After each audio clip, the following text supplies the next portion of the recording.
Debbie's Garage. Today, we are going to be installing the RPM Powered R300 on my reference $1,000 Mini. So, here we have our R300.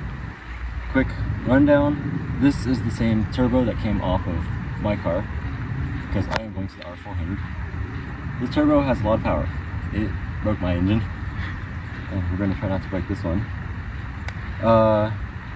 Much better than stock. I've covered this plenty of times. This is the turbo to get, so I figured why not. This car has the auto trans. This turbo will make a lot more torque than the trans can take, a lot more power than the engine can take, but we're going to limit it, and this turbo is the most efficient that I can find. So my goal for this car is efficiency when it comes to power and power delivery.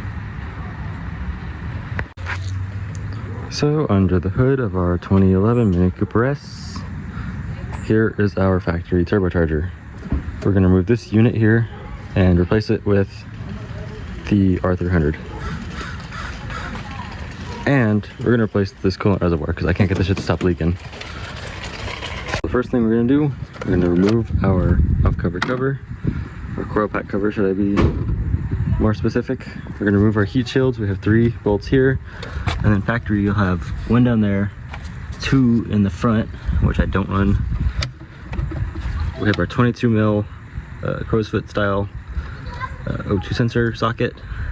I'll do that, and then I'll check it again. Oh, and then also your screws, not screws, your screwdriver bits for the intake assembly.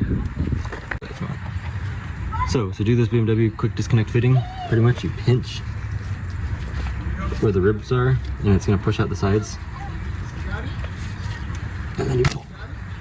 If you have these little triangular bits that cover this, you have to break them off because it's a one-time use. I never reinstall it because I never have issues with it. We have all our bare parts off here, all the cover-up parts like the heat shield and such, and the intake. We have our wastegate actuator to undo.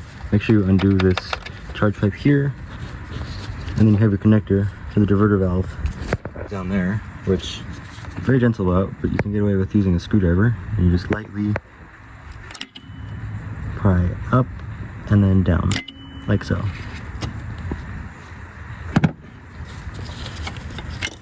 Cool. And for the wastegate line, either you can just pull hard, or I usually just do that with a screwdriver. The next stage is we need to undo the, we need to undo the downpipe. We'll do these 3 nuts here, and then at the bottom, down in there, but down there is a clamp that you can undo. I advise fully removing it. I'm gonna see if I can get away with leaving it on the car for simplicity's sake. These here are normally 11 or 12 mils. On this case, so this car, they're 11 mil. Okay, so we have our downpipe disconnected. I did not disconnect it from the bottom because I want to not deal with that clamp at the bottom. I always hate that clamp. So, I have it set so I can wiggle this around as needed. And you know what? If I can, I'm gonna get this stud out, and I'll try in a minute. But the next step here is to undo the oil feed, oil return, which see right down here, 8mm.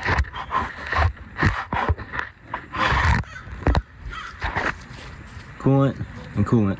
Undo those, and then you can unbolt either here, here. See that? Yeah, there and there. There's 2 in the bolt, 2 bolts on the bottom. So 4 bolts if you want to remove the turbo, or we can remove all of the manifold nuts on the bottom. You have to remove all the lines first out of the way. For reference, the bolt that goes here, the banjo bolt, in the case of this car was a 14 mil for some reason. Normally it's a 18 mil, I want to say, and these are normally 19 mil. The one at the bottom is an 8 mil. Okay, so we have our coolant feeds, and we still have to do the one at the bottom for the 8 mil oil drain. So I use a 1/4 inch ratchet, 1/4 inch extension. Don't remember how long this is, probably like 4 inches. And then a a little 1/4 inch 8mm socket. This is a 7, so that's not gonna work. For the sake of this video, I've chosen that we're gonna remove the whole manifold with the turbo. Generally, you need less structurally tools to get to that. Okay, so we have undone all the bolts for the manifold. Since we're doing it this way, you can see that it comes loose. So now, all we have to do is remove it. When you do go to remove it, make sure things like this coolant line, which run through the wastegate actuator, don't get caught or torn.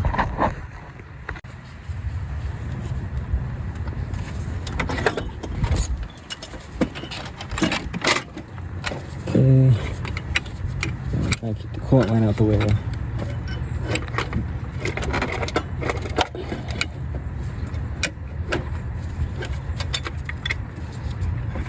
I don't know where to just release it up.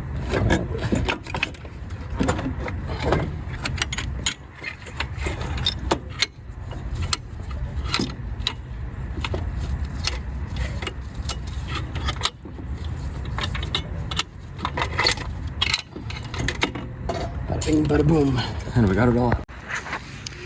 One thing you'll want to note when you remove the old parts from your car is paying attention to the exhaust runners and everything on the turbo. This is a light health check for your engine.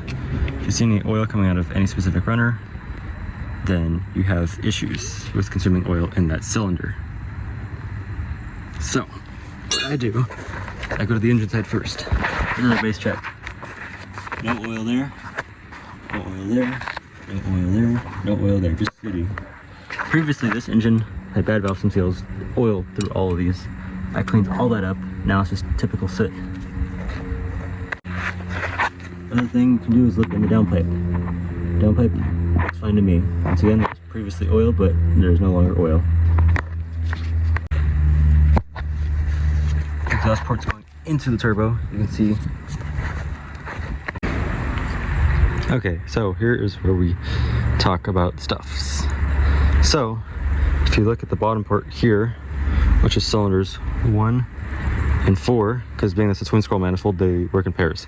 Cylinders 1 and 4 work together to make a pulse for this lower port, and then cylinders 2 and 3 work together to make a pulse for that top port. So you go from essentially 4 ports to 2 instead of 4 to 1, like most cars. Whenever I look at these, I generally look for oil and for any type of lean condition that would be exhibited in the exhaust runner, which, as we can see here, there's nothing directly indicated, just typical soot. So, for reference, if you find oil in here on the engine, that's from the engine itself. If you find no oil here, but you find oil on the back side of the turbo coming out the downpipe down there, then you have issues with your turbo oil seals. So here is our comparison of our turbos. Here's the stock Cooper S turbo that came off the car, and here is our R300 equipped with the Turbo Smart block plate. It's a little heavy to be holding. Okay, so we have the new manifold and turbo installed.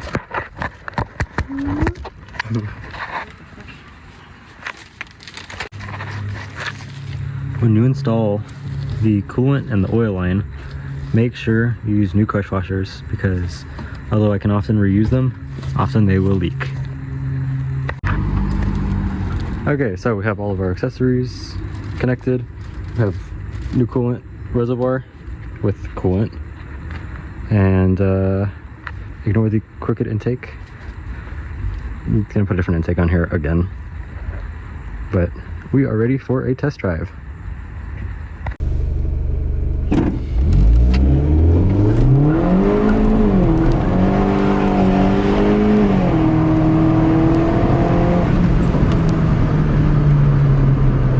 That was nice.